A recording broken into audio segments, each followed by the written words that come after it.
Massachusetts. Thank you. Discussion today speaks to an injustice that many of my constituents in the Massachusetts 7th experience daily, the high cost of life-saving prescription medication.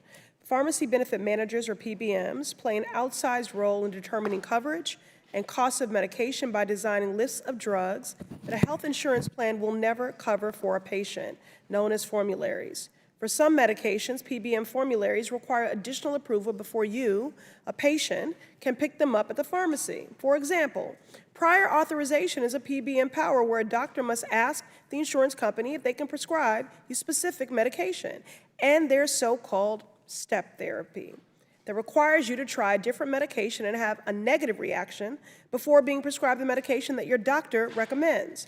These policies are hurting people across our nation, including in my district.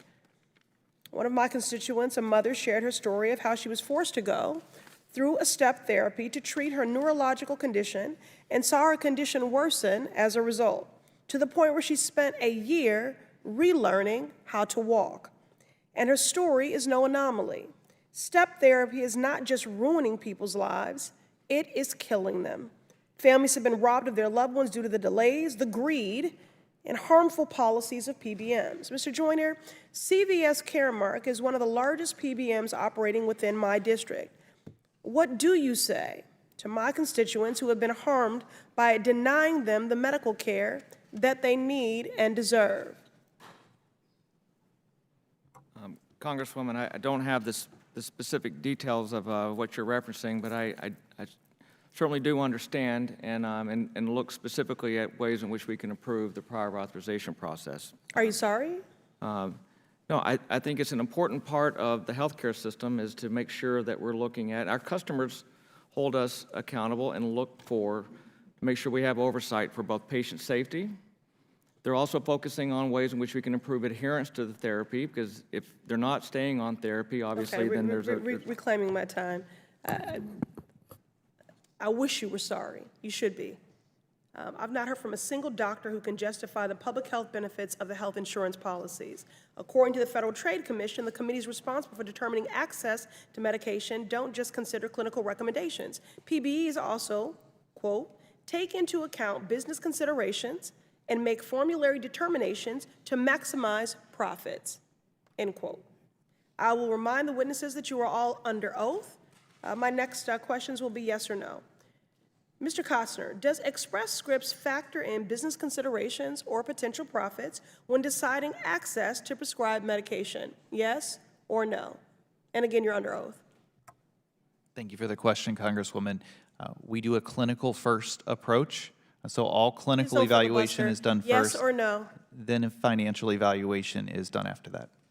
Yes. Yes or no? For the record. Financial evaluation is included after the clinical. Mr. Joyner, does CVS Caremark factor in business considerations or potential profits when deciding access to prescribed medication? Yes or no? Congresswoman, we have a Pharmacy and Therapeutics Committee that assesses the clinical value of the medication. You all are very smart. Can you just answer the question, yes or no? Like I said, we have a P&T committee that assesses the clinical. Reclaiming my time. Dr. Conway, does Optum prescription factor in business considerations or potential profits when deciding access to prescribed medications? Let's see if 3 will be the charm. Yes or no?